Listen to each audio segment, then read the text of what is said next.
Cedric Nankin. Number 4, Adrian Chalmin. Number 5, Rodolphe Jarlin. Number 6, Christophe Coront. Number 7, Mathieu Tillier. Number 9, Riyad Salem. Number 10, Brice Morel. Number 14, Jordan Jucre. Number 33, Sébastien Verdun. Number 44, Corentin Lejeune. And the French coaches, Bob Van Acker, Cedric Dubourg, Justin Frischberg, and Yvette Williams.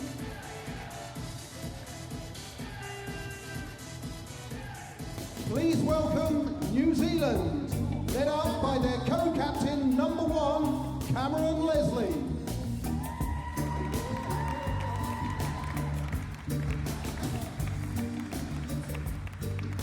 Followed by their other co-captain, number 14, Cody Everson. Number 2, Gareth Lynch. Number 6, Hayden Barton-Coots.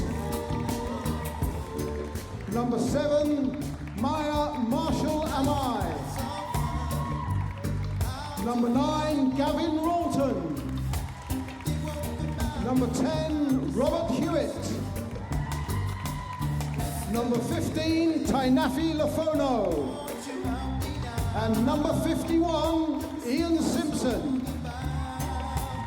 Their coaches are Gavin Ralton and Robert Hewitt, and assistant coach Gregory Mitchell.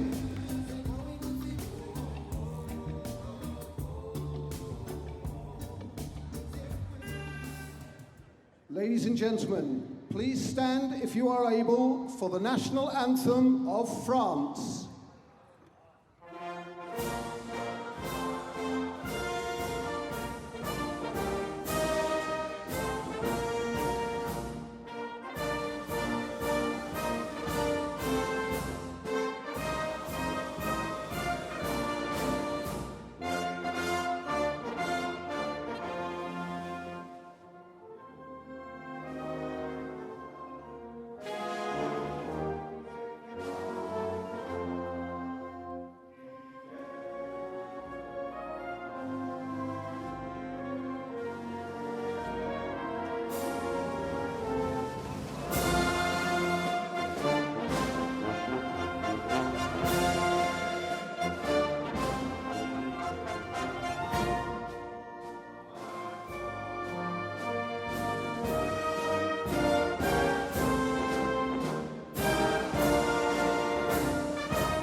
The national anthem of New Zealand.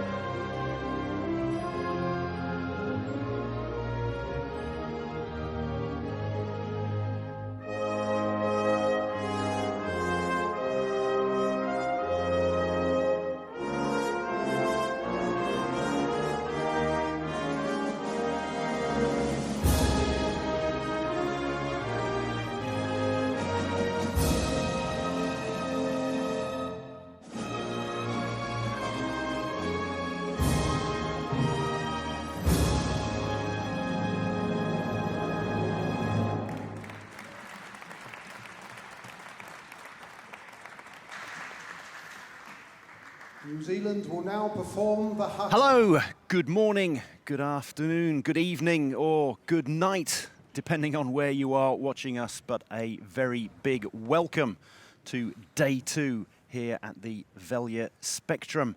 It is the 2022 Wheelchair Rugby World Championship. And after a brief haka from the New Zealand team, we're going to be getting underway with the first match on day 2. It is New Zealand taking on France.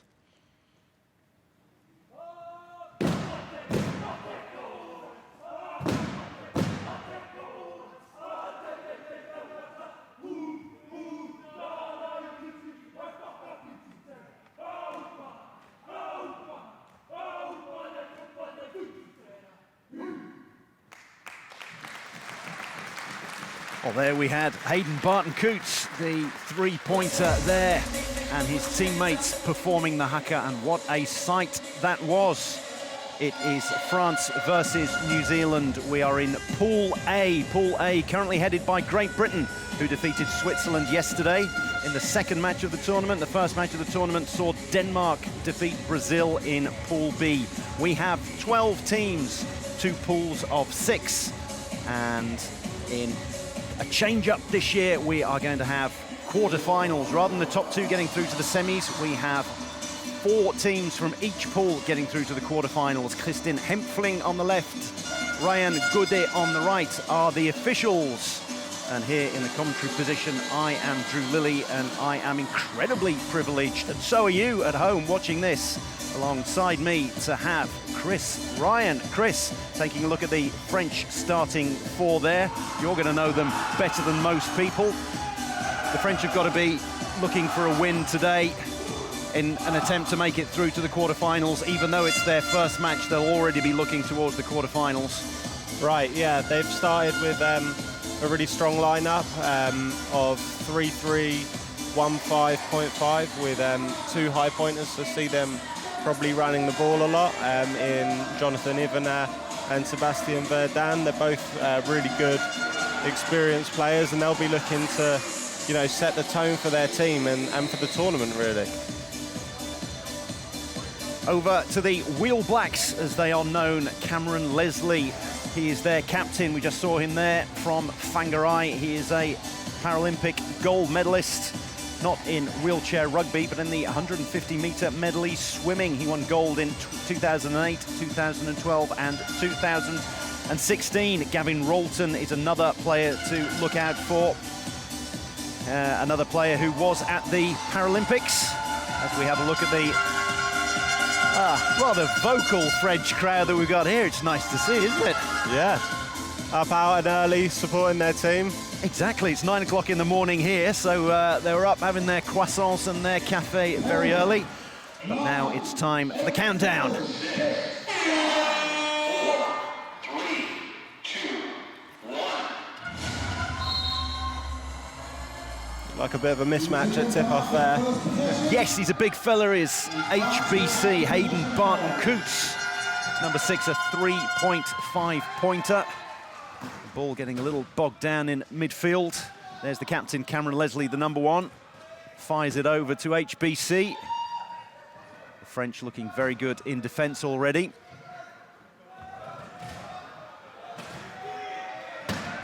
#21 is Ivenaar, mentioned earlier by Chris Ryan alongside me. Now you can see the shot clock, 5 seconds counting down, 4, 3. And the French certainly like that defensive effort first up. Really intense defense there. Cedric Nankin, number 3 for France. He's going to be a defensive nightmare with that pick bar. He's so turny as well. And then with Jonathan and Sebastian as well, they're so turny. Sebastian came from basketball, so his chair skills are incredible. And they've forced their first timeout from New Zealand. That's right, New Zealand taking a timeout because the shot clock was coming down. They had you have 40 seconds in which to score, and they were down to the last 3, New Zealand, not able to get through. You have 4 30-second timeouts that players can call and a couple of 1-minute timeouts that the coaches can call. Now, my apologies to those of you who know all of this because you're wheelchair rugby experts, but there are plenty of people who are going to be watching for the first time, so we're going to go through the housekeeping every so often. Barton-Coots fires that round to the captain, Leslie, but it's great defence from the French again. But Leslie squeezes his way through. The swimmer putting all of his swimming abilities there to get through a tiny little gap, and it's New Zealand on the board first up, but good grief, they were made to work for that point. Here we'll see a tactic employed by the French quite a bit, with Cedric going long and being that outlet for France. Yes, Cedric Nankin up front. Passes it over to Sébastien Verdun. And, well, New Zealand took 37 seconds plus another 15 to score, and the French just inbounded it way past the midcourt and scored, replied within a matter of seconds. Hayden Barton-Coots gets the ball over the halfway line within the 12 seconds, so you have 40 in which to score, 12 in which to get it over the halfway line, and once you're over the halfway line, you can't go back. It's like basketball. It's a mid-court violation if you do that. At the moment, we've seen a lot of number 6 going to number 1. Barton-Coots going to Leslie, around the outside, and no dice. First turnover there. Looked like Cedric kind of baited Cameron to the cone there. And great defense. There is Cedric Nankin. He was voted best 1.5 category player at the World Championships in 2018, which were held down in Sydney. 2014, prior to that, it was in Odense, which is just down the road from here. And we have indeed had a turnover, and it's, I do like my sporting analogies because anyone watching this is likely to be a fan of other sports as well. It's almost like tennis. You're meant to be holding service, and then the French have got a break early on, and they lead 2-1. Oh, brilliant skills there from Nankin. Can't quite score. There, a double turnover, a triple turnover. Nobody wants the ball. It's hot potato. The experience coming through there. Jonathan just resetting the play. Jonathan Hivernat, the number 21. Scoots this way and that, and then beautiful blocking from number 3, Cedric Nankin. And the French have a 2-point lead. Inbounding, as we see there, it's always crucial, and it was almost, to use yet another sporting analogy, it was almost a pick 6 from the NFL. It was almost a pick off and a touchdown. But New Zealand looking to stem the flow here. Gareth Lynch, another experienced player, the number 2. He did really well under pressure there from the 2 high pointers of France. Cameron Leslie spinning around. Barton-Coots to the left of your screen has been bottled up, but Leslie makes his way through. This is a tough first game for New Zealand. France are looking to be one of the dark horses of this tournament, current European champions. So yeah, they'll be really looking to, maybe cause an upset and get a medal this week. That's right, France winning the European Championships on home soil earlier in the year, and winning the European Championships means you've got to beat the likes of Great Britain, so they did it the hard way. New Zealand, a huge team in wheelchair rugby in the early going. 3rd in the 1995 World Championships, 2nd in 98 and 2006, but had a less enjoyable time of it since then. New Zealand taking a 2nd timeout. I do believe New Zealand are Paralympic champions before my time in the sport. Like you were saying, in the early days, they won a Paralympics. Yes, before the time of Chris Ryan, MBE, who is a reigning Paralympic champion. We have something in common. We were both in Tokyo last year. The thing is, you came home with a medal. I came home with a T-shirt and a hoodie, and I think that was about all I got from working on it, but it was still a privilege to work on the games. Look at that for a grab at the very end from Jonathan Hivernat. Did really well to call timeout. That's quick thinking from him there. They got the turnover, and he knew he was going to be going out over his own goal line, so he managed to get this timeout in time. So grabs the ball, calls timeout. You can almost read his lips there in slow motion. So France use their first timeout, and that resets the shot clock. It would have been, the ball was going out of play, and it would have been taken out of play by the French player, Hivernat, so it would have been a turnover. So New Zealand would have got the ball back, and that was a way of keeping possession for the French. Still got to inbound, and they do so to Nankin, who finds himself bottled up. But how about that? And that's the way to release the cork from the bottle, popping the champagne cork there, fired all the way forward to Sébastien Verdun, and it's a 5-2 lead. Something that can be difficult on that last play where we saw Ivana call the timeout. At tournaments like this where it's really loud, the referee sometimes can't hear you. So you might have to do a visual timeout sign to them. And you know, it's one of those things. If you do that, sometimes the ball can get stolen off your leg. Exactly. And you said, well, I shouted, you couldn't hear me. I did the timeout, I dropped the ball, and yes, the referee's doing excellent jobs of keeping up with play. Forth and back, and then keeping up with play there was Hayden Barton-Coutts, HBC. Stemming the flow once again, and he's going to go over to his opposite number, Verdun. But Verdun just scoots in at the side. Yes, I had to get my notes out here. It was before your time, Chris. It was in Athens in 2004 that New Zealand won gold at the Paralympics, Canada second, USA third. After that, USA winning it in Beijing, London and Rio. It was Australia, and then can't quite remember who won in Tokyo last year. Who was it again? It was our first time to pick up the gold medal. So yeah, an incredible feeling for myself and the team. It was actually the first time any European team have ever medalled at world level. So not just in the Paralympics, at these championships as well. So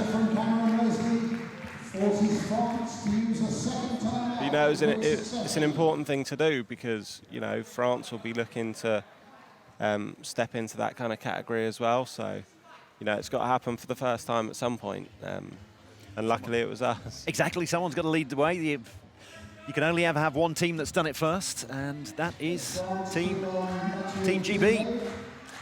Doing it last year at the Tokyo 2020 Olympics. The Olympics obviously put back until 2021. It means it's a very short Olympic cycle. We had Olympics and Paralympics in August and September last year, over to Beijing for the Winter Olympics in February this year, and we will be in Paris in less than 2 years' time, where this French team will be, as you say, Chris, they'll be looking to medal, and they'll be looking to the likes of Ivernat there. Currently playing with 2 3-pointers, as you said earlier, Ivernat and Verdun.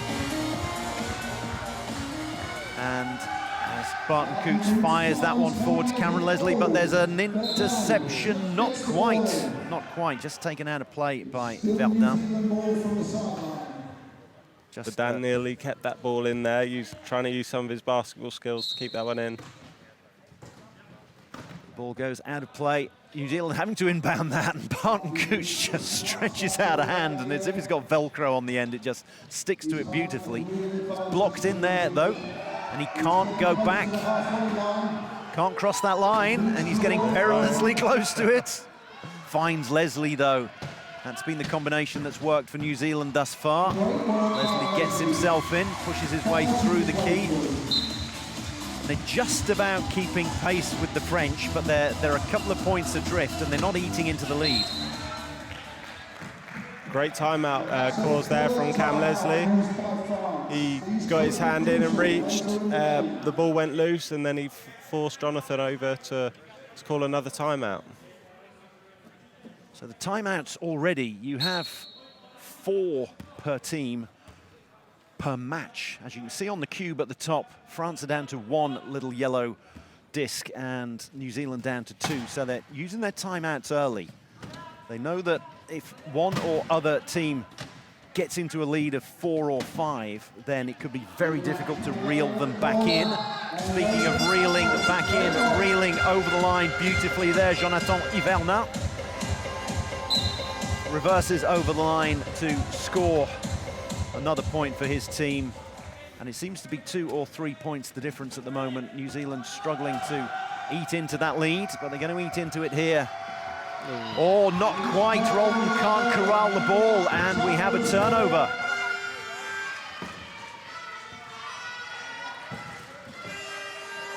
Yeah, just a slight mishandle there from Rolton. Seemed like a decent pass from Hayden there. I suppose the ball was travelling at high speeds.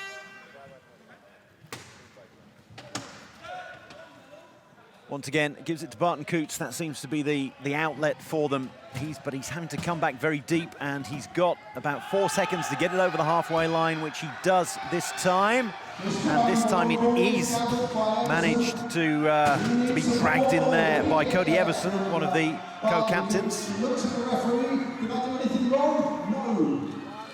Yeah, he's a really skillful player, Cody Everson. Remember, we played them in Tokyo, and he really does make their team tick. Although he's a low pointer, he's vital to the way that they play. You know, he leaked out there for that long pass. And he's really good on the ball for a 1-point classification as well. So don't expect him to drop any when they go long to him. Yet another try for Verdun. He's racking them up at the moment. And there we have one of the French fans there dressed up as a cockerel, the emblem of France. Do you know why France picked the cockerel as its mascot? I don't know. It is because it's the only animal that carries on singing, even though it's up to its knees in manure. Oh, really? That's the French saying for it.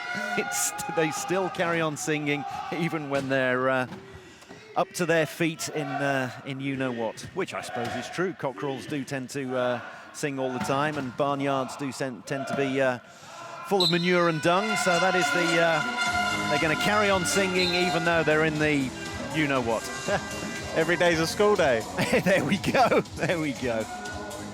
I'll teach you the French national anthem by the time we get to the medal matches, which are going to be on Sunday. We're going to have the quarterfinals on Saturday, semi-finals, and a lot of placing matches. We've got 12 teams here, and there will be matches for 5th, 6th, 7th and 8th for the quarterfinal losers, 9th, 10th, 11th, 12th, various playoffs. As we get into a bit of a Mexican standoff, we've got 4 New Zealanders in or just outside the key. You can only have a maximum of 3 of them in the key.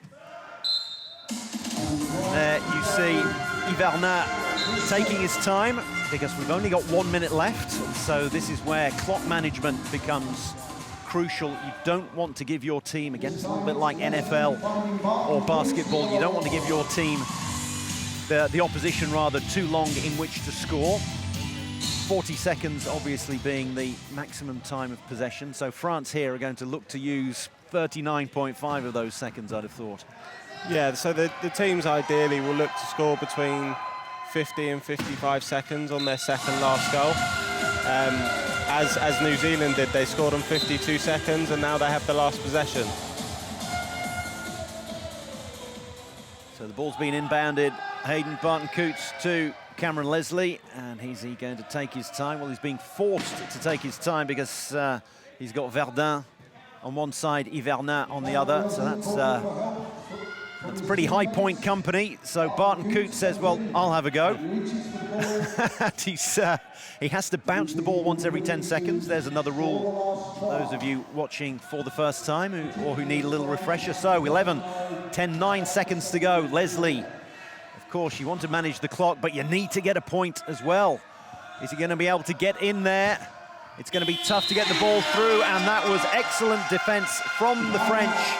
Everson couldn't get his hand on the end of that, and we come to the end of the first period, and France won that one going away. It was reasonably tight early on, but France with a 5-point lead early on. That's going to be tough for New Zealand to turn around. Yeah, it is. You know, I think New Zealand did do some good stuff in that first quarter, forcing, 3 timeouts from France, but having used 2 themselves, it's kind of a bit of a scrappy start, really. You don't expect to see 5 timeouts really used in the first quarter, but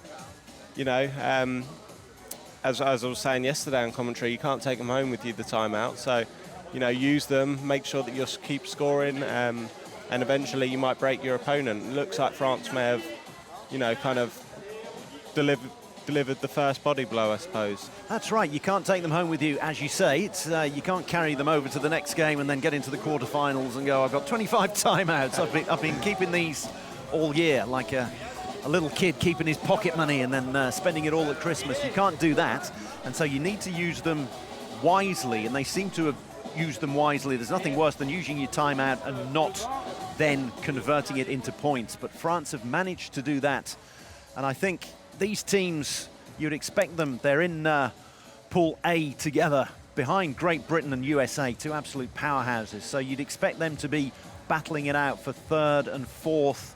Germany will have something to say about that. Germany definitely targeting New Zealand in a hope to finish fourth and get into the quarterfinals. But looking at the statistics early on, we've had 4 steals for France and none for New Zealand, and then 5 turnovers from the New Zealand side. That really tells a tale, doesn't it? Yeah, definitely. And that's the difference in points as well, as a 5-point difference, and there've been 5 turnovers. Yeah, really intense start. You know, that's France's best line, and you know that this French team are really gonna push GB and USA this week. You know, they did pretty well in Tokyo as well. Although they might not have finished where they wanted to, they pushed a lot of the top teams really close, and yeah, they've really stepped up. So, you know, it's no shame on New Zealand to have given those 5 turnovers away, but you know, hopefully they'll be trying to tidy that up in the second quarter. 4 8-minute quarters with a break of about 3 minutes in between 1 and 2 and 3 and 4, and there'll be a 10-minute half-time break when we get to that. Not quite there yet. We have 20 seconds left in this break. The first match on day 2 here in Vejle, the beautiful Vejle, Spectrum Vejle, a city out in the west of Denmark that is the home of parasport in Denmark. We've had European championships here before. We've had table tennis championships as well. It's very much a big sporting town. It's a big parasport city as well. We had the Danish parasport patroness, Princess Benedict, who was here yesterday for the opening ceremony to see Denmark get off to a win. France looking to get off to a win here already, and they scoot through. A few changes, and up front there, scoring immediately, Riyad Salem, a 3.5-pointer, who has been a great servant to France over the years. You'll have come up against Riyad Salem on a few occasions, no doubt. Yeah, he's been around for my whole career. He's you know, a really tenacious player. He's often on the floor. We might see that in a couple of minutes. He loves the game. He's one of those showmen, and hopefully we get to see a bit of that. We've already seen him score a couple of points. It was 13-8, and now that's 15-8 already. Finally, a reply, and it's Maya Marshall Amai. There we see the one female player that New Zealand have. They haven't brought a full squad. They've only got 9. Most teams have brought the full complement of 12. They only have the 9. As the ball is fired forward to Cédric Nankin, who picks it up nicely, hands it off to Riyad Salem. And it's France making the early running here, but Maya Marshall Amai, she is the one female player in the squad. France don't have any. There is one for New Zealand, and the classification for that player stays the same as Maya picks that one up again and scoots over the line. She's a 2.5 category player, but when you have a female player, you're allowed an extra 0.5 overall. It's a little like playing a fantasy game. You've got 8 points and 4 players, so it's how you use it best, and you're allowed 8.5 if you have a female player on the court. Some teams, Australia most notably, they've got 3 female players in their squad: Emily Miller, Shay Graham and Ella Sabeljack. So they can certainly make the most of that extra points allowance. Yeah, it's great to see more females getting involved. Obviously GB have one in Kylie Grimes. She's been great, but more and more seem to be coming through, and you know, it's brilliant to see. Well, when Kylie Grimes wins a gold medal and is an MBE and is featured heavily on television, then it makes people want to emulate her. And Yeah. in the same way that there will be people who wanted to emulate you and your teammates, Chris. That applies as well. And the slight extra benefit that's been given to encourage more women to play with the 0.5 allowance. Also, as we can see here, there are many female referees and table officials. It's almost 50-50 in those terms. As we see another try for the French, and scooting through it, Rodolphe Jarlon, a 2.5 pointer, so they've mixed things up a little bit. Riyad Salem, Rodolphe Jarlon on this time around. That's giving the likes of Verdun and Hiverna a rest. Yeah, we have the change from New Zealand as well, so they've gone with more of a balanced lineup. And as you've been able to see in this court, they've been able to move the ball more between three people. Couldn't quite corral that one in. It was a tough big ask for Tainafi Lefono. Nafi, as he's known, 36 years old, from Auckland. First started playing in 2019. He's a physio when he's not playing. This could be close. Cédric Nankin, how about that for control, and gets it over the line himself. To the delight of the French fans in the crowd. So Cedric, there as you can see, he's got amputation just below his elbow. The skills he has, considering he has no lower arms, really incredible. You know, as you saw him just about be able to bring that ball in there, it was unbelievable skills. There is Nafi Lefono again, and forced into a timeout. There we're seeing the skills. Absolutely brilliant, managing to corral that ball that was almost out of his reach. You say the extension he seems to find in his chair is incredible. You were talking to me earlier about the fact that he can just seem to weave one way and the other and leave you standing. Yeah.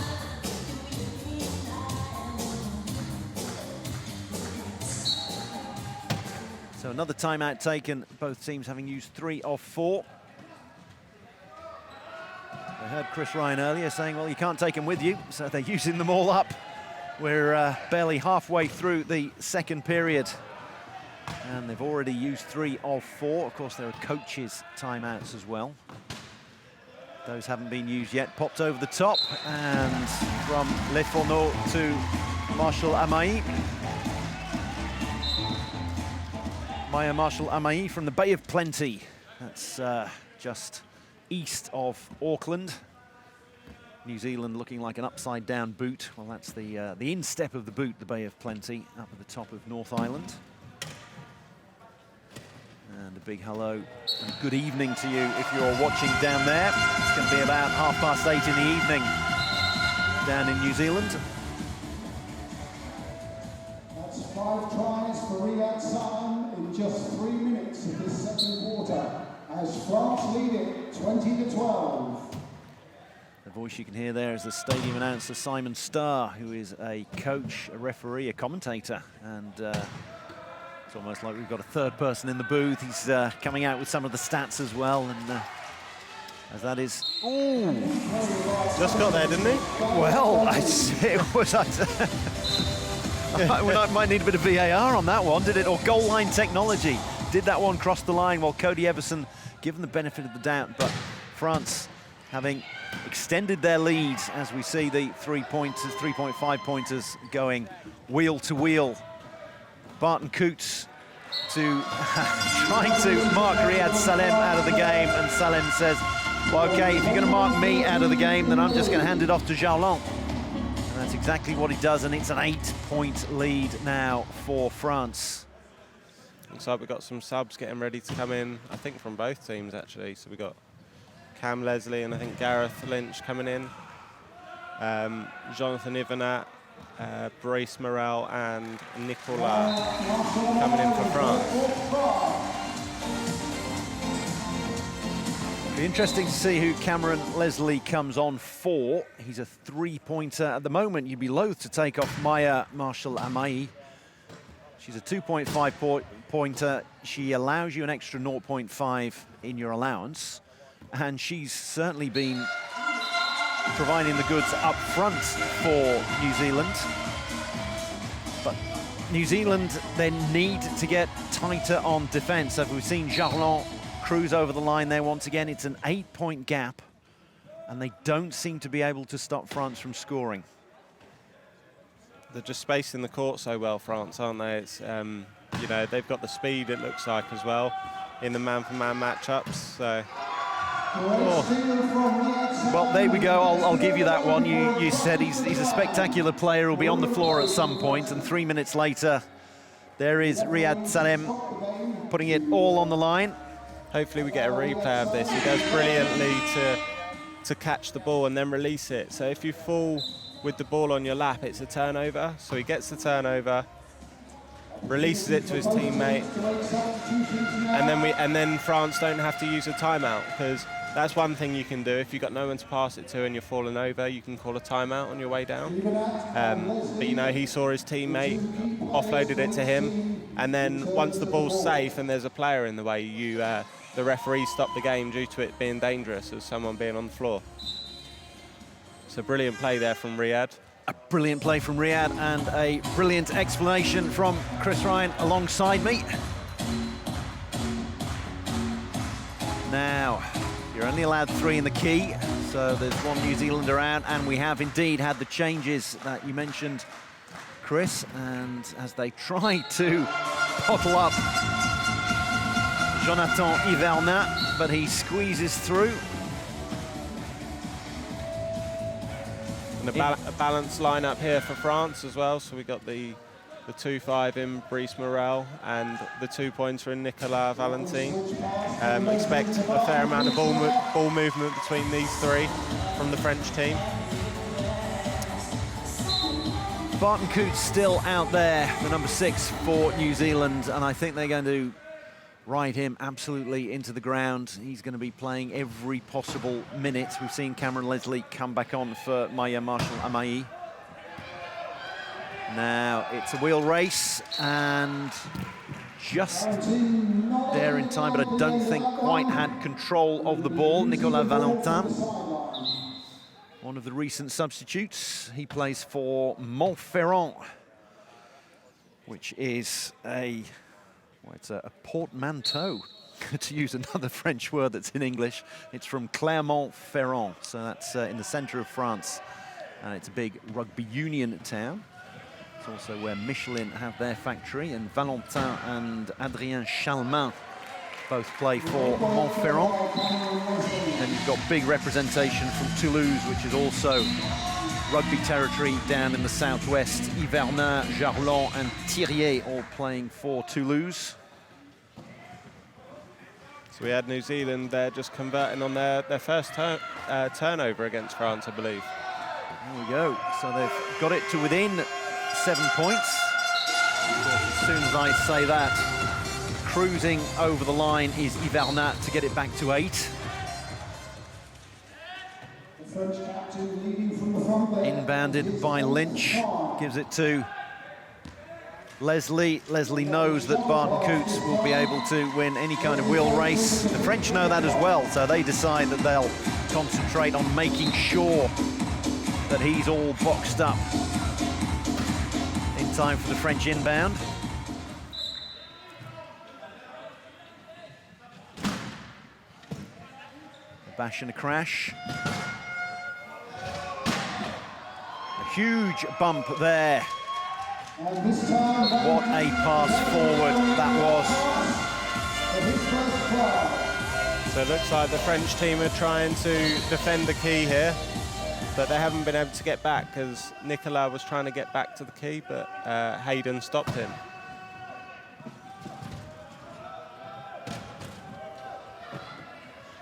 Cameron Leslie weaves his way out.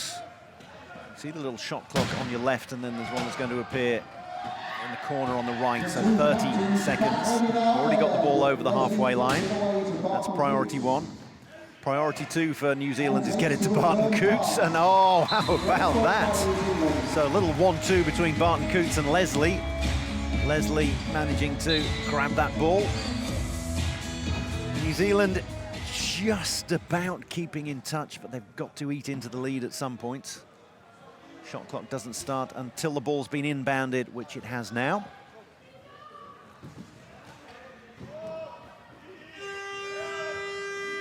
Vejle then weaves his way left and right. So you see here France are trying to score on a specific timestamp, about 1 minute 30 on the clock.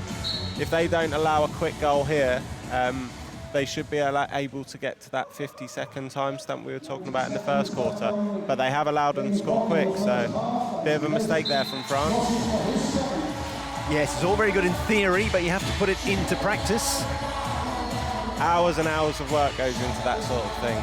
It's, you know, getting that first timestamp, and then you have to defend in a certain way where you can't let what just happened happen.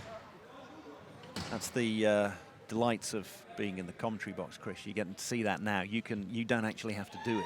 You just have to tell them what they're meant to be doing, and then go, they didn't do that very well, did they? They got the right plan, but the wrong execution. And yeah, we have hindsight in the commentary box here. So exactly. Well, they say those that can do, those that can't coach, and those that can't even do that commentate. So I'm pretty sure you've got gold, silver and bronze on that particular podium, whereas I can just about creep into the end of the podium and get a bronze. But I'm happy with that. So, again, squeezing in the corner, Vejle.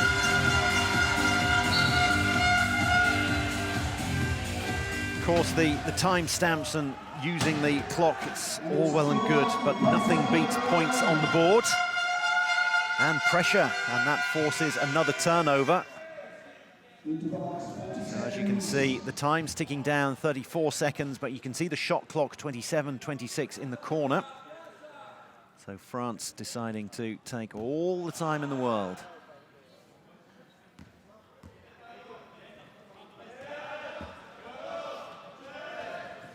And you can hear the fans counting it down. It's a good lesson in French there, counting down from 15, 14, 13, got down to 10 to 10 on the shot clock. So New Zealand now having to desperately trying to get a last second goal here, and they're not quite going to do it. Cameron Leslie leaving it all out there on the court, quite literally. They had the speed to get down the floor there, didn't they? But just, unfortunately, the pass was just a little bit off.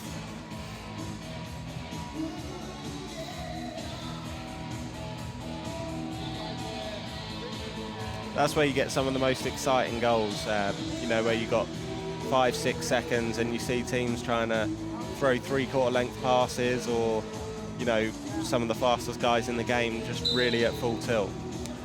Cameron Leslie trying to get it to Cody Everson. Everson hoping against hope that Hayden Barton Coots would get there, and he did his best, but the best wasn't good enough for New Zealand, and they have a 9-point deficit. 19 to New Zealand, 28 to France at half-time. And we look forward to welcoming you back for the second half.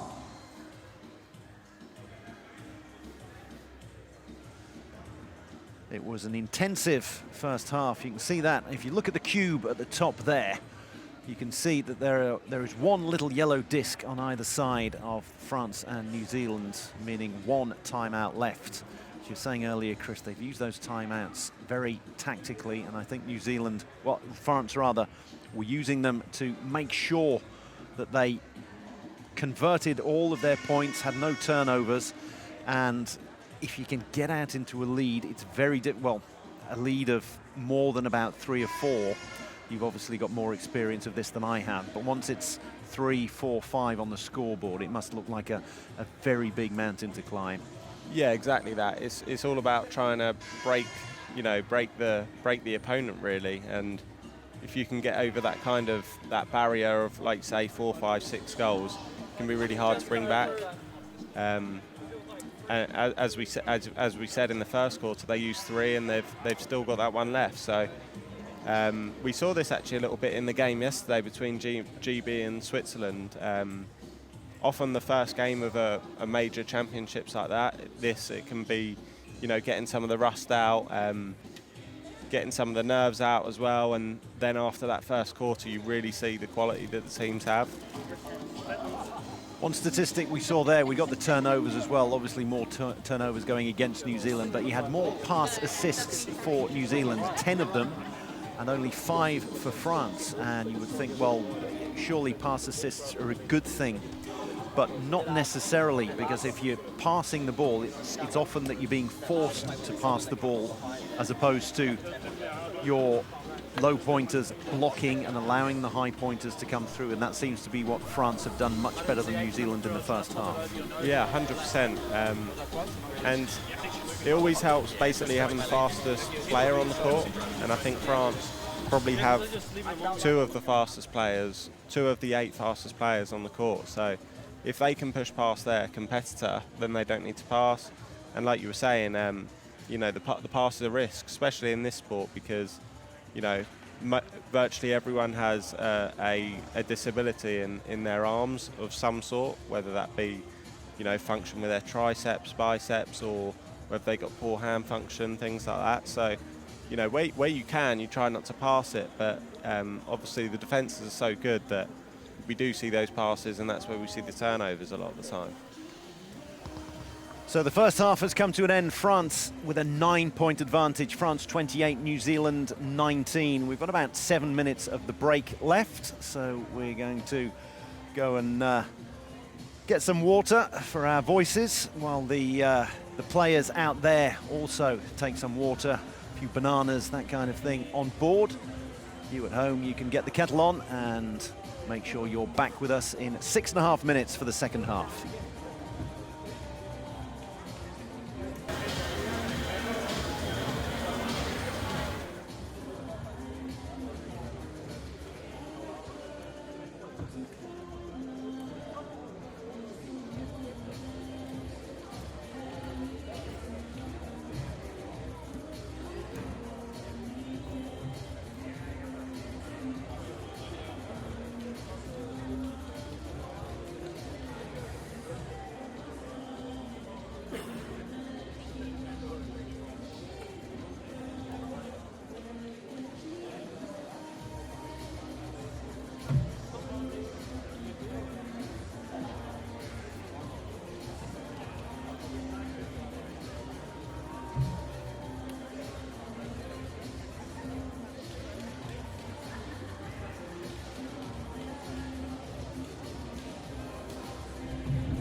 Welcome back to the Vejle Spectrum. Spectrum spelt with a K because we are here in Denmark, as you can see from the markings on the court. Before I was so rudely interrupted by a klaxon in the crowd here at the Spectrum. A bit of a sparse crowd. Plenty of French in the crowd earlier on, and that's, I think it's the French guy dressed as a cockerel who's got the klaxon there. And in case you didn't know it was France that was playing, it's the I Will Survive that the French football team adopted as their anthem in 1998. And they won the World Cup for the first time. And it's France leading. They had an 8-point lead at the break over New Zealand. Group A action. Group A that also features Great Britain, USA, Germany and Switzerland. Great Britain, who got off to a winning start on Monday. France looking to join them at the top of the group. Sébastien Verdun scoots through for a point. Gets the lead up to 9. We have some new faces on the court. At the start of the second half for France, we have Jordan Ducret on, the 1-pointer, and Mathieu Thirier, the 1-5 for France. And we also, our first sign of Robert Hewitt, the 2-pointer, number 10 for New Zealand. Robert Hewitt, 38 years old. He's been playing for the Wheel Blacks, as they are known, since 2010.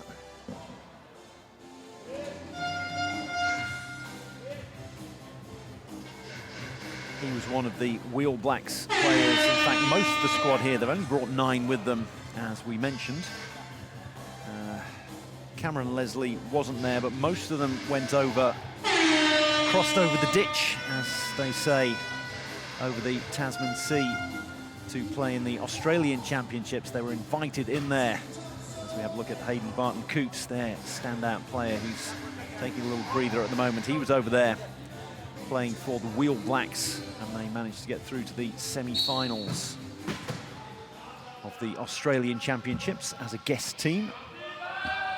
Another guest who was there was Zach Liddell, the Canadian, and he was playing for Queensland and made it through to the final. So we had a final between New South Wales and Queensland, where it was Riley Batt on one side, Zach Liddell on the other. So very much an international flavour at the Australian Championships in June on the Gold Coast. Beautiful pass over the top there. Cody Everson getting a point for New Zealand. Every point crucial at the moment.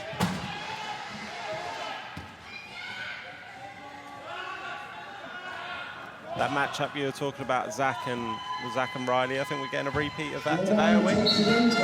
We are a little bit later on. Australia. A little bit later on, we have Australia are currently playing Brazil on court number 2, which is on another stream. And then, yes, at 3:45 local time today, we do indeed have Canada-Australia.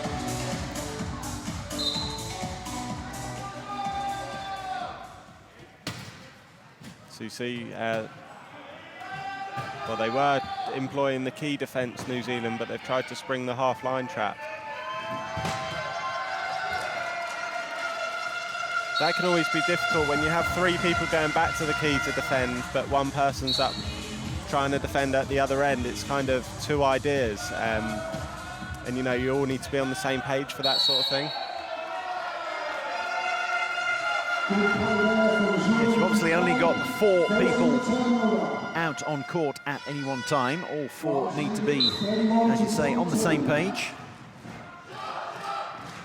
Much like trying to spring an offside trap in football. If one person doesn't quite know you're doing it, then he's going to play everyone else onside. So we see Sébastien Verdun cruising through once again.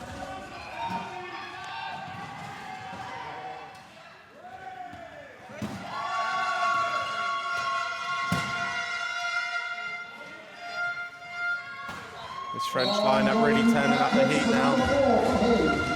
Getting back-to-back turnovers quite a lot in this quarter, so this New Zealand line finding it really difficult to get out the half. Coach's timeout for Gregory Mitchell from New Zealand. After those couple of quick turnovers, he wants a word with his troops. There you go, Simon Starr, the stadium announcer, explaining that a timeout has been... It's a minute, but the things you can gain in a minute far outweigh that time. So if they can, you know, give you a bit of tactical knowledge to come out and stop the rot, I suppose, you know, it's so vital. Also, you know, maybe just grab a drink, compose yourself as a player. A lot of the time when you come in for these coaches' timeouts, the coaches are just working on the person, you know, trying to make them more relaxed, you know, not rush things, you know, do what they can do, what they do in training all the time. You can also make lineup changes during the timeouts as well. So, yes, they may only last for a minute, but all the things you can do. And it can also change the momentum a little bit, and that seems to have been the case for New Zealand. Stop the rot. And then Cameron Leslie, the captain, taking the ball, getting over the line and getting his team points. Are the French going to erase that immediately? Not quite. There's some excellent defence from Fanny Leforno, number 15 there, getting back. Jarlon boxed up a little bit, but once again finds Verdun for his 12th try. 12 of the 34 points that his team has scored. And Bob Vanacker of France calls the coach's timeout.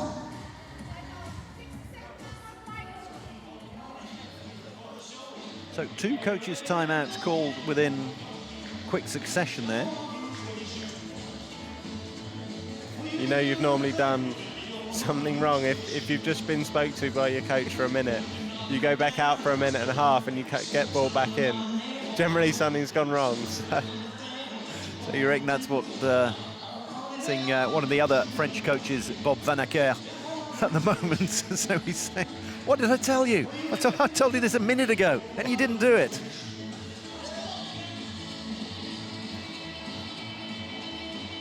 Maybe making sure that New Zealand don't take any kind of momentum.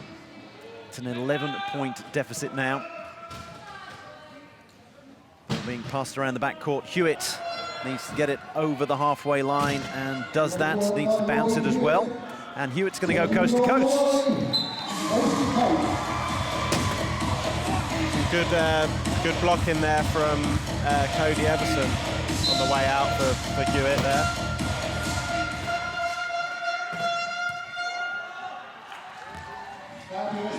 How about that? An incredible pass there. The vision there to know that Thierry was all on his own, and the accuracy to get the pass out to him. So we call that a punt. Jordan Ducret there, he's a one-pointer, and he just passed the ball. You kind of throw the ball up and you hit it with the palm of your hand. You know, and as a one, to be able to pass that ball 3/4 of the length of the court is really useful. What can Cameron Leslie do? Team now 12 points adrift.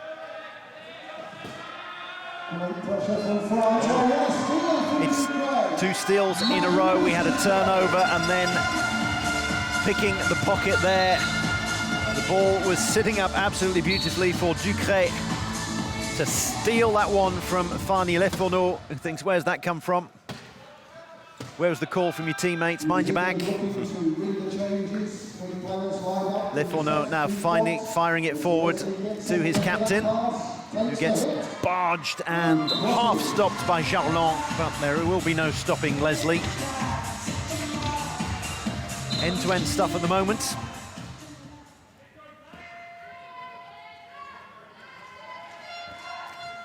Allez les Bleus, comes the chant from the crowd. Come on the Blues, even though they're playing in white today. Doesn't matter whether he's playing in white, in blue, red, white and blue, or even if he's wearing a cockerel onesie. I'm sure you could put Sébastien Verdun in a cockerel onesie and he would still score tries. 14 he's got at the moment. Hiverna, who saw a lot of court time to begin with and seems to be being rested at the moment, he's got 11. 11 for Cameron Leslie for the Wheel Blacks. Another turnover caused there from France. France got another turnover. New Zealand just need to compose themselves a little bit, really. They're getting the ball stolen off their laps, and that's just this kind of focus, really. You know, you've got to protect that ball at all costs when it's on your lap. It's the most important thing, obviously, in the game. So yeah, we'll look for New Zealand to just be a bit more composed, and maybe that's why they brought Hayden back on. Yes, I think it's the last roll of the dice, bringing on HBC, Hayden Barton-Coots, who's at the back of your screen there, with those trademark locks and the trademark handling skills as well.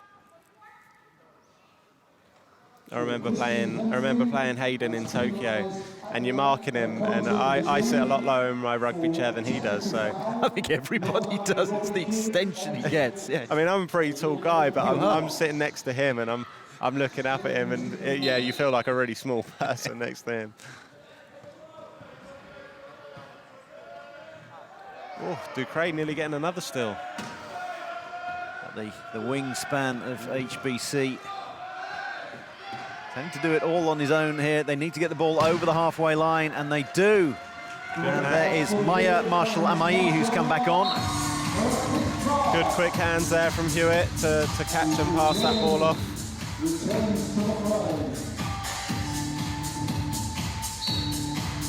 I do like the fact that you can see the bank of New Zealand fans there on the left with a New Zealand flag there, and then you've got the French on the right, so it's as, you know, they're not sitting together. They've got their own stands here, and it'll be a little more difficult to do that as the week wears on, particularly when it's Denmark matches. Those stands were packed out yesterday.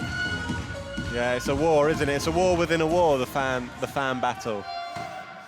I think the volume and the costumes, it's 2-0 to France at the moment. And that's been reflected on the court. 40-26 to Les Bleus.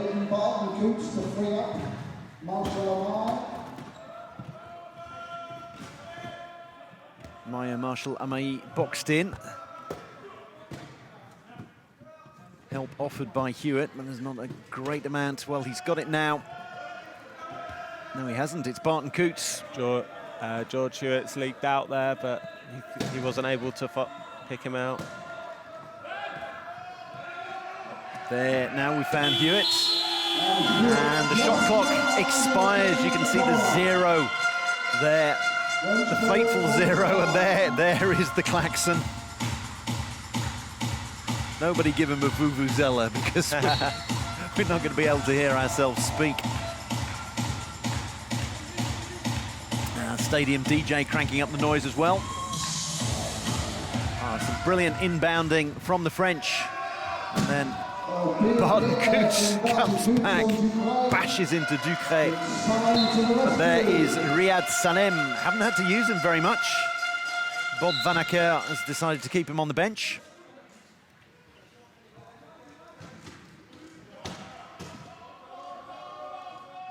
Maya Marshall Amai inbounds, but that's a gift of a point.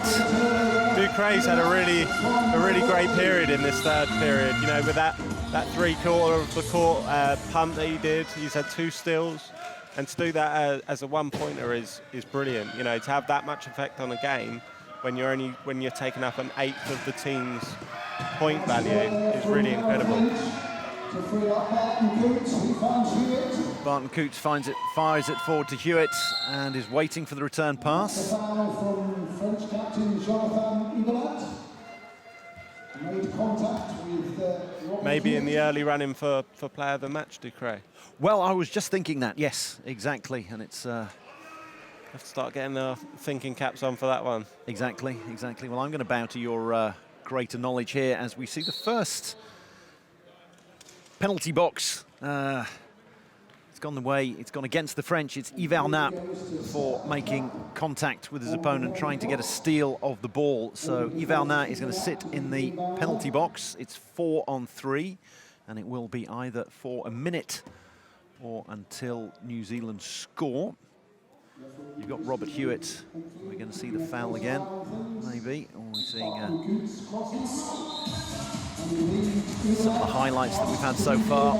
Back underway.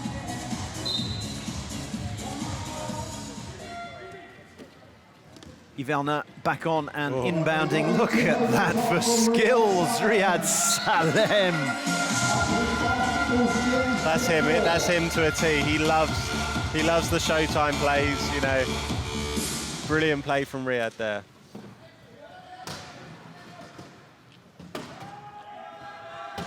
I think I'm going to have a word with the statisticians next to us. Does that count as an assist for himself almost? It was a brilliant play. Oh, just loses the ball there, Gareth Lynch. Hasn't had a great day of it, manages to get it back. It's a couple of times he's lost possession, but gets it back on this occasion. Marshall Amai to Hewitt. They've got 10 seconds left on the clock. So what do you do when you've got 10 seconds left? Try and find Barton Coots, who goes left, right.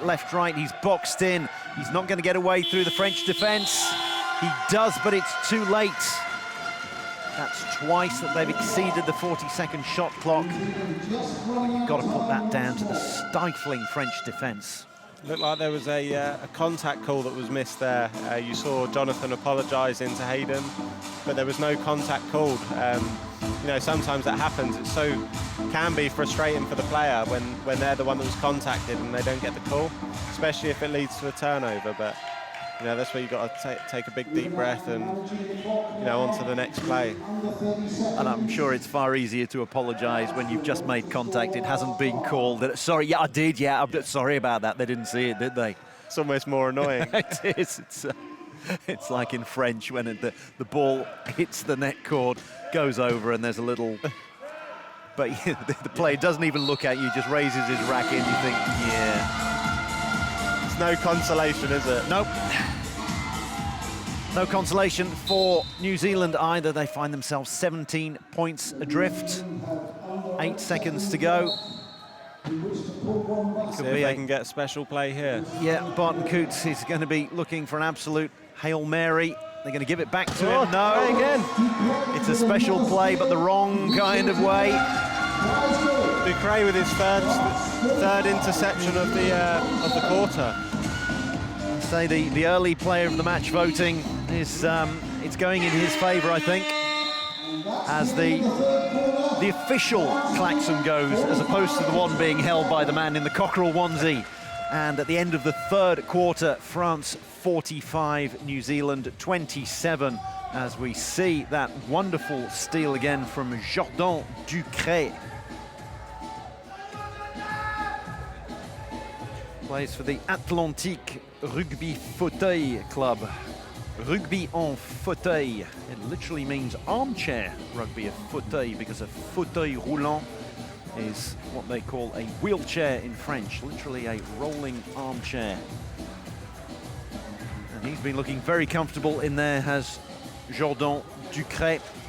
As you say, a one-pointer, but he's worth his weight in gold to this team, isn't he? Yeah, he's been brilliant. Sometimes it's unfortunate for certain classifications of players. So two of France's top players are both three-pointers, and if your classification doesn't kind of match with those guys, it can be difficult for you to get a lot of court time. So France's main line would be 3-3-1 5.5, but because they don't have two ones that are maybe the level of Ducret, they can't play the 3-3-1-1. Yeah. So he can't play with those guys all the time, but he's showing his worth, and you know. Yeah, he can't play with Nankin because he's a 1.5, and then you're already up to 2.5. Oh, if we play a 3, yes, and then we can only play a 2.5, and you're robbing Peter to pay Paul, or robbing Pierre to pay Paul, in the case of the French team. But at a tournament like this, when you've got a squad of 12, and we've hardly seen Riyad Salem. No. And we haven't had to, and they are 18 points to the good, and you can take, and we've hardly seen Cédric Nankin. And yet we're barely missing them. And we're talking about Ducret, who has been an absolute shining light to this team. Strength and depth is what you need, and that's what New Zealand don't appear to have here. Yeah. Yeah, and like you were saying about Riyad, I think he's the sort of person, you know, that they use in bursts these days. You know, he's been around a long time. You know, hats off for him for carrying on and, you know, making these teams. It's really impressive. I don't know his age now, Riyad. Do we have it here? No. I shall get on that, and by the second match we'll have his age. You've got various veterans out there. You've got Christophe Coron, who I don't think he's come on. He's 49 years old, so still a youngster. Nod your head. The official klaxon goes to say we are going to get underway for the fourth and final quarter. Cody Everson, what can you do, co-captain, to drag your Wheel Blacks back into contention here?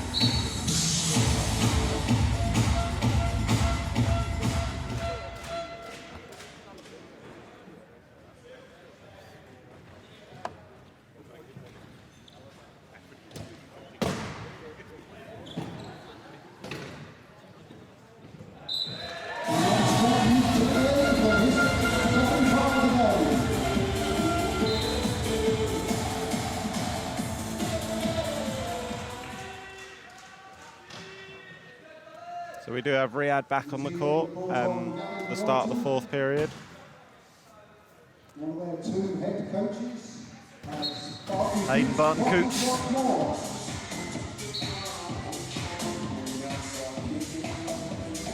Something that I've seen as a commentator at various matches, and you can either confirm or completely shoot this down, Chris, is when you get excellent pass through there, wonderful pass from Riyad Salem to Mathieu Thirier, but you get towards the end when there's almost a 20-point gap here, and it could well come down to Barton-Coots saying, right, I'm going to try and outplay Riyad Salem now. It's personal battles. The match has been lost, so I'm going to go one-on-one and just see if I can show that, get some bragging rights in this final quarter.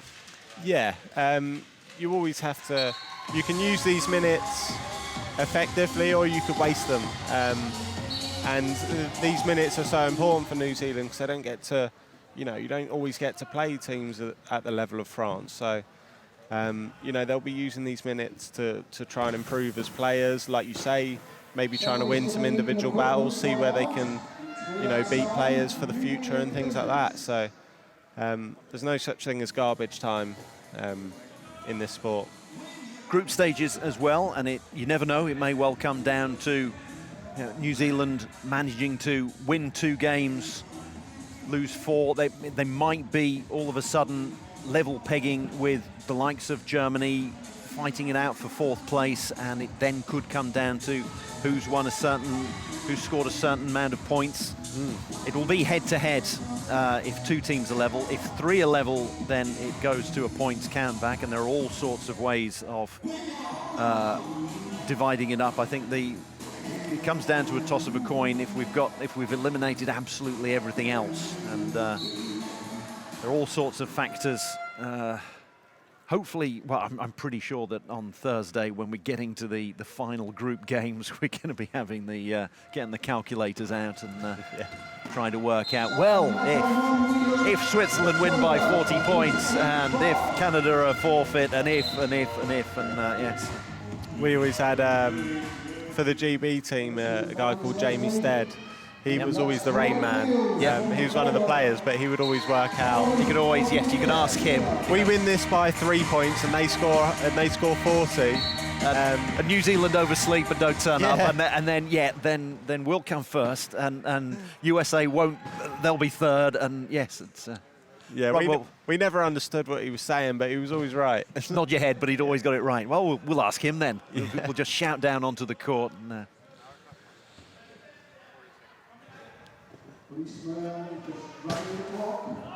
So New Zealand have Thierry caught in the key. Brilliant defence there. He had to call a timeout. You're only allowed to stay in that key area, which is shaded in blue there, for a maximum of 10 seconds as an offensive player. And he was obviously getting close to that and, used France's last timeout.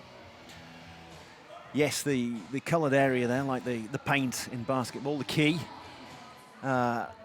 Obviously, it's a lot more difficult to get out of in wheelchair rugby when you're being blocked in, so cleverly blocked in by the New Zealand players there. And as you say, there's no such thing as garbage time. It's an 18-point difference, but it's thinking, right, we're going to work on things. We're going to work on defence there, block him in, and that's exactly what they did there, using their last time out, France.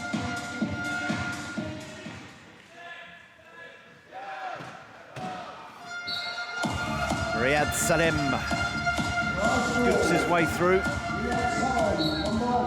Flew through there, didn't he?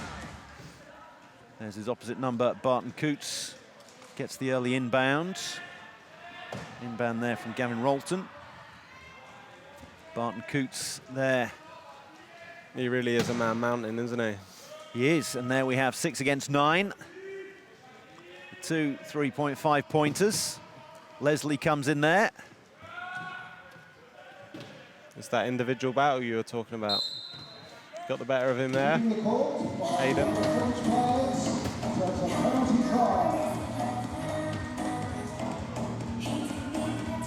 Penalty try there awarded to New Zealand.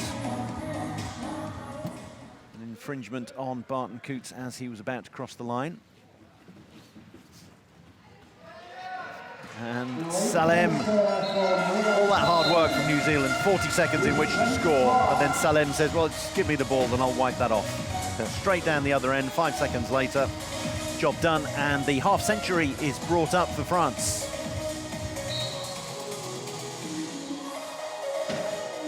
I feel New Zealand have just been a bit more consistent in this quarter, scoring most of their opportunities. And that's important, when their statisticians break down this game, they can work out what lineups are going goal for goal with France, for future games later on in the tournament.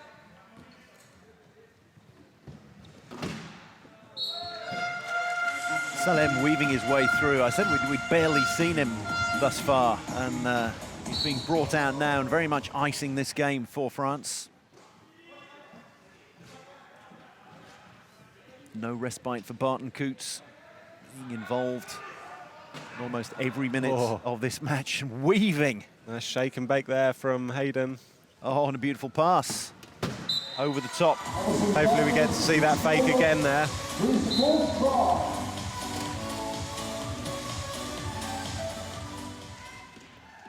No time for it because once again the ball is in the lap of Riyad Salem.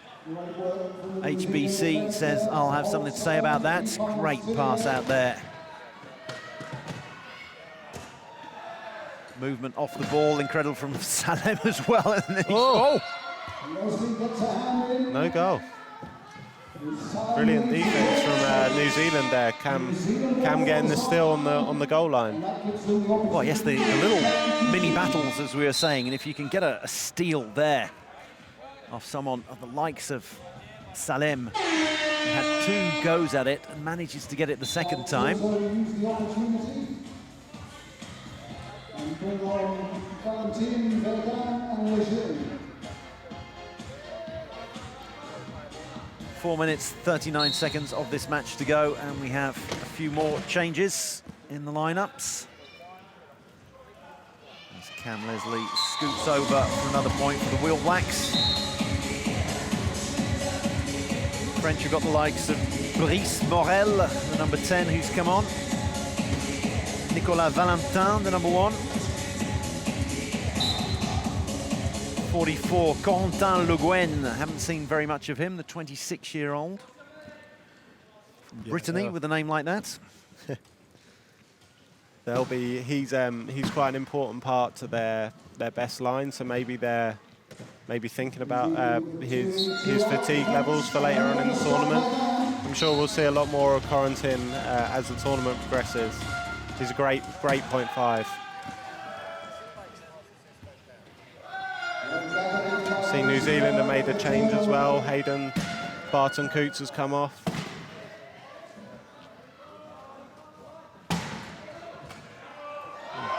Good catch there from Nicolas. How about that pass over the top to Verdun?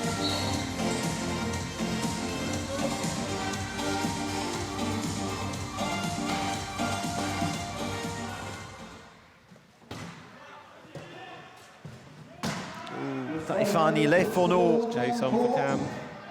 knows that Leslie will be able to reel that in, and he does. It was a big ask of his captain from Lefourneau, but he managed it.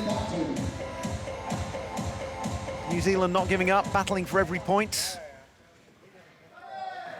See Seb's chair control there, keeping Cameron Leslie behind him on the way out.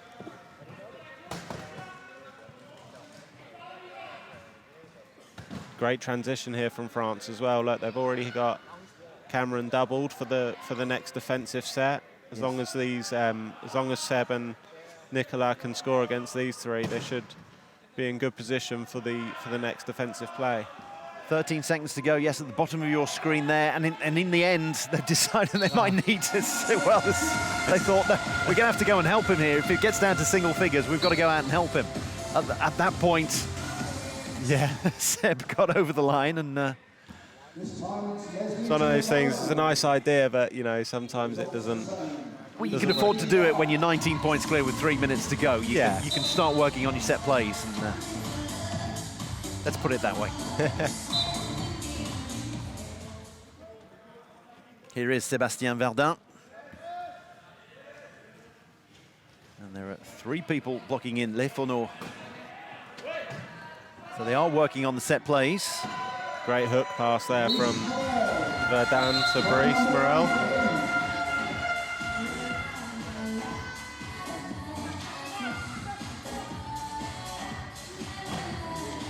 They make it look so easy, that kind of pass. He wasn't even facing Brice there, under pressure from 2 or 3 players, and straight onto his lap. Leslie trying to weave his way through, ends up having to pass it to Lefourneau. Good work there from Hewitt. Quick hands. Oh, it's a beautiful move. How about that for a try from New Zealand? It's a shame they couldn't have played the joker on that one. That one was worth counting double that. It was a beautiful try. Like watching Barcelona play that. It was tiki-taka wheelchair rugby. And then we have Route 1 football. Get the ball forward as quickly as you can. They all count, and they all count the same. There he is, Corentin. Sorry, Nicolas Valentin, the number 1. Corentin Le Guen is the one up in the New Zealand key at the moment.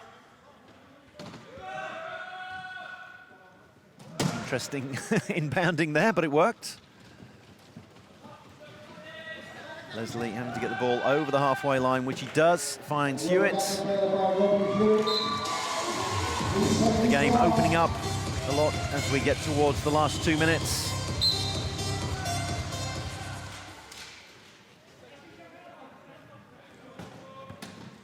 Here we see Brice using his low pointer in Corentin.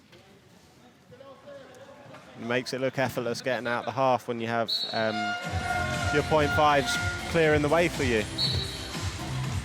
There's Brice Morel, 2.5er, weaving his way through with a minimum of effort, it seemed, but as you say, the effort was being put in by his teammates. Over the top to Leslie.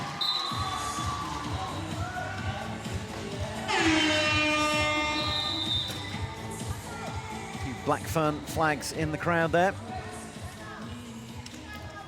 French coach's timeout, I think, using their second one. In Belgium, for the French team, calls his troops in for a coach's timeout. So you can see them looking up at the cube. They're probably talking a little bit about when they're going to score, what play they'll be running.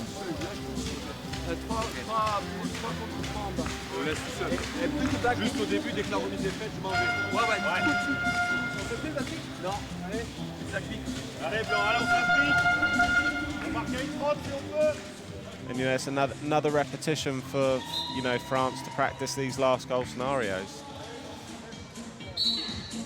You know, with the lights on in a big tournament.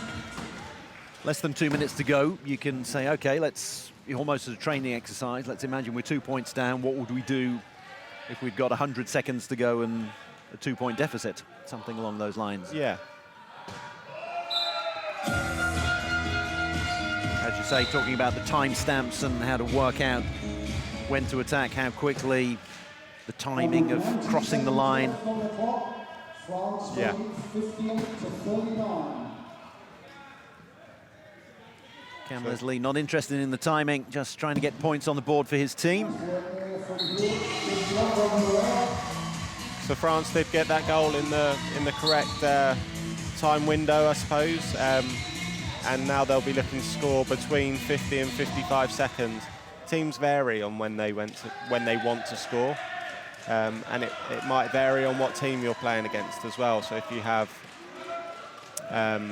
a team that can score goals really quickly, you might want to score at 50 seconds, so you only leave them 10 seconds to score.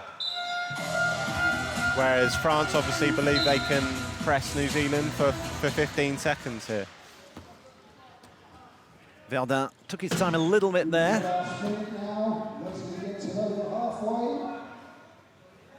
Now 3 in front of the key, and pops it over the top to Taifani Lefono.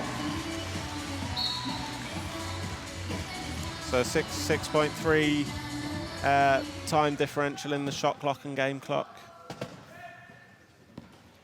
France need to get it over the halfway line in the next second or two. Just about do it. Verdun once again.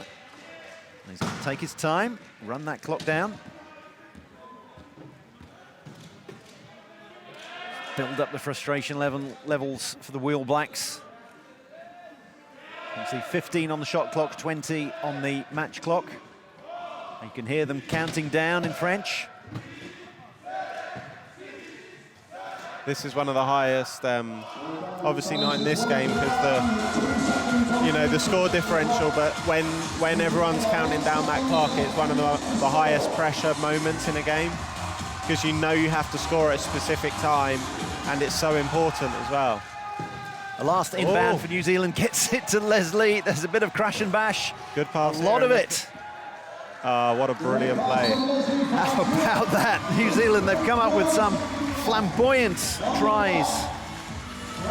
But it's all going to be to no avail as the ball is inbounded. The hooter goes, and it's a win for France. A well-deserved win for France. 60-42 in their opening game in Group A, putting them level with Britain at the top. USA and Germany yet to get underway. They're going to get underway on court number 2 very soon. So a tough one for New Zealand. I'd like to now announce the Grundfos man of the match. Number 14 from France, Jordan Ducret. Well played, that man. Player of the match indeed, Jonathan Ducret. What a performance from the 1.0 pointer. Oh, and a kiss on each cheek. How very French. He deserves it.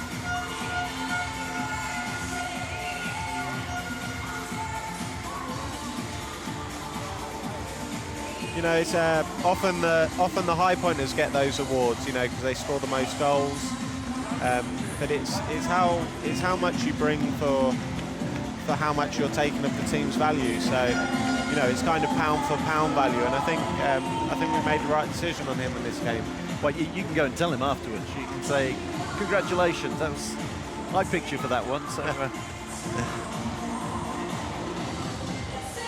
but simply the best he was today. I think it's a very good all-round French performance. But if a 1.0 pointer, if a 1-pointer can have that kind of influence on a game, then they've certainly been doing most things right.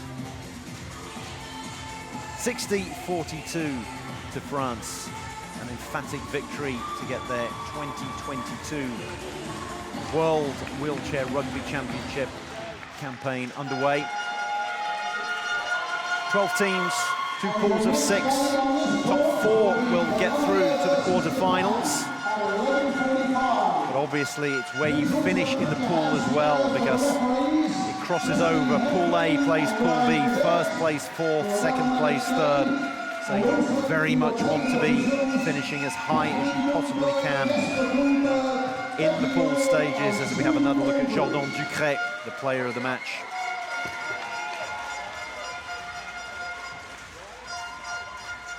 So looking forward to games in this group. I think France-Great Britain will be a really great game.